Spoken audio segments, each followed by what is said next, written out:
I used to like Diaby. Yeah, I think he was going to be even a better player because I think he was more complete, he was more technical. I think he was more offensive, he has more quality in the last 30 yards. Diaby was a really good one. In the world of football, greatness often teeters on the edge of destiny and misfortune.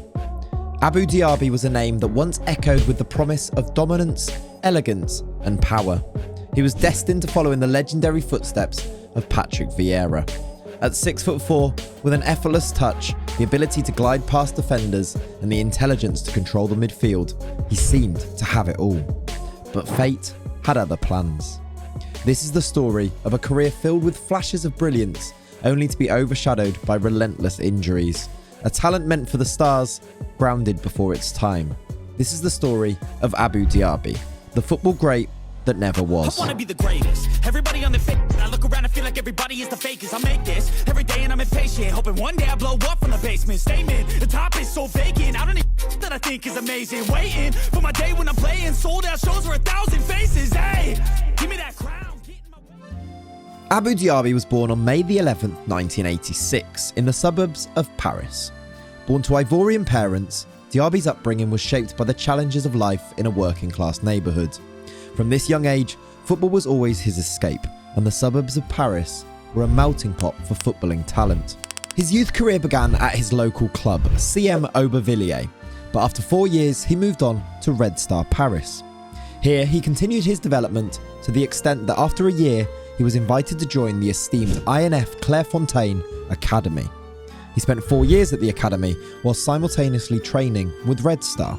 Whilst at the academy, he featured in a documentary chronicling the lives of France's top young footballers during their time at Clairefontaine. All of the signs continued to point towards a fledgling, successful career in football for Diaby, and that was only underlined further when, in 2001, he was invited to train with Paris Saint-Germain, the premier club in Paris. He trained in the youth ranks here for a year and was widely expected to sign a youth contract, but something bizarre happened. It's reported that PSG did want to keep Diaby, but an administrative error was made and letters of confirmation were not sent to his parents before the deadline. Subsequently, Auxerre moved quickly and signed the young midfielder and registered him ahead of the 2002-2003 season. And it was at Auxerre that a young Diaby truly began to blossom, refining his skills under a system that had produced legends before him. By the time that he made his first team debut at just 18, it was clear France had unearthed a midfielder with strong technical ability and poise on the ball that set him apart.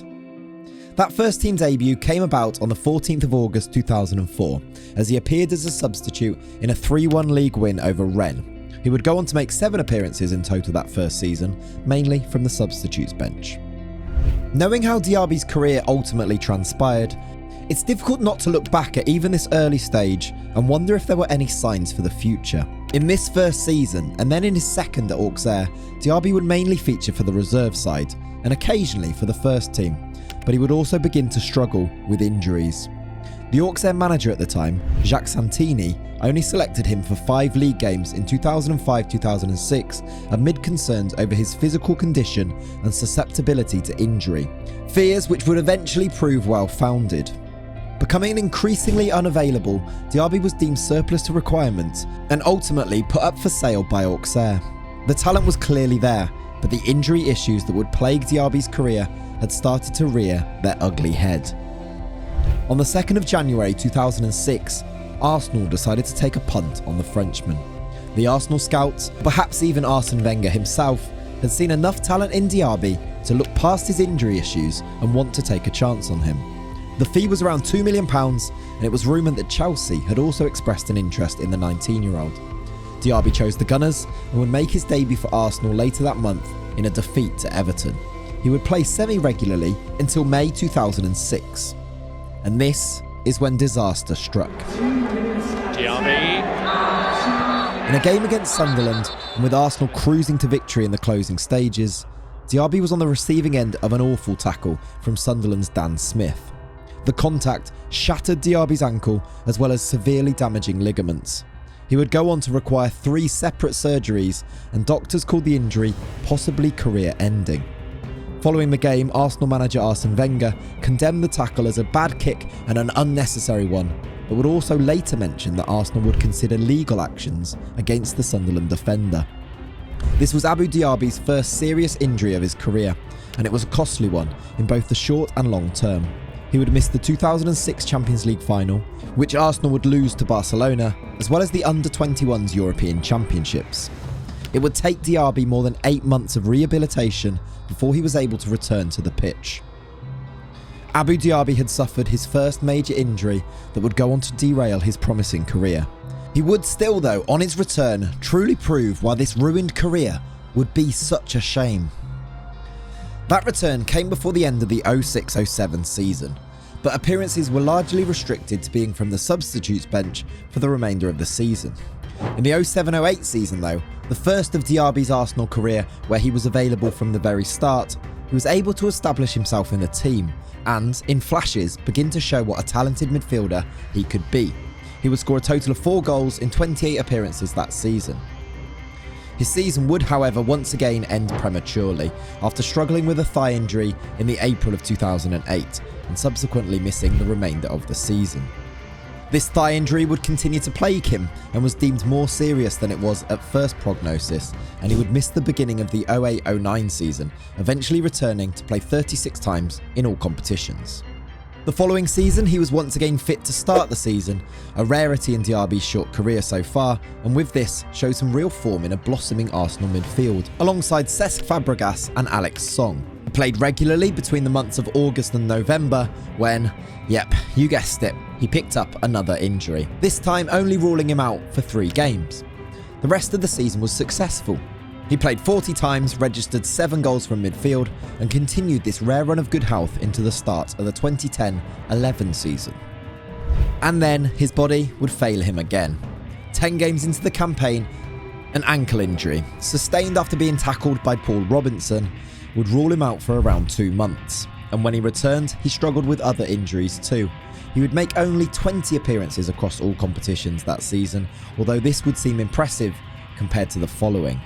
Diaby would only manage 4 Premier League appearances in 2011-2012, virtue of a variety of different muscular injuries, and Arsenal fans were beginning to become frustrated with his lack of time on the pitch. Ahead of the 2012-13 season, Arsenal sold Alex Song to Barcelona, and this presented a vacancy in the midfield. Diaby, fit once again, filled this vacancy for the first 3 games of the season.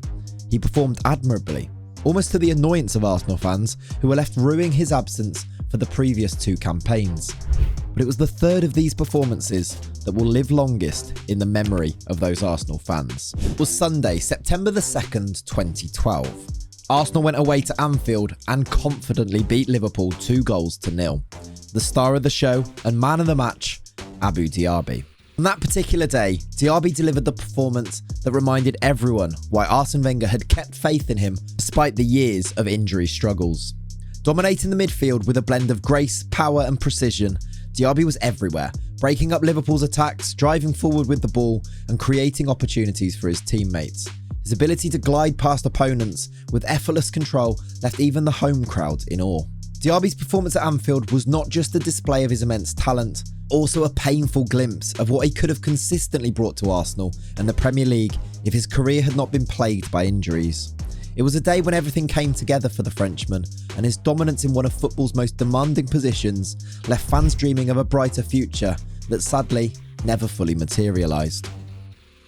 The performance at Anfield encapsulated the tragedy and beauty of Abou Diaby's career. For 90 minutes, he was untouchable, showcasing everything that had made him a player of immense promise, intelligence, technical brilliance, and the rare ability to dominate a game with grace and power. I was desperate to be back, and now I'm back on the field, so I'm really happy, and I hope that we're going to come and keep staying fit and play the whole season. After that moment of brilliance in 2012, Diaby's story took its familiar, heartbreaking turn. He picked up yet another serious injury later that month, and his time on the pitch dwindled. Across his remaining 3 years at Arsenal, he would make only sporadic appearances, each comeback hopeful, but ultimately fleeting.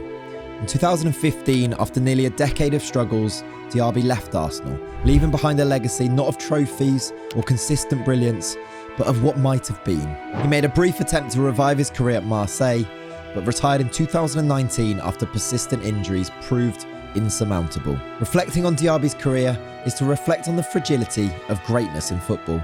He was a player who, when fit, inspired comparisons to legends like Patrick Vieira, embodying all of the qualities of a modern, dynamic midfielder. Yet his body, battered by over 40 injuries and the weight of misfortune, denied him the platform to fully realise his potential.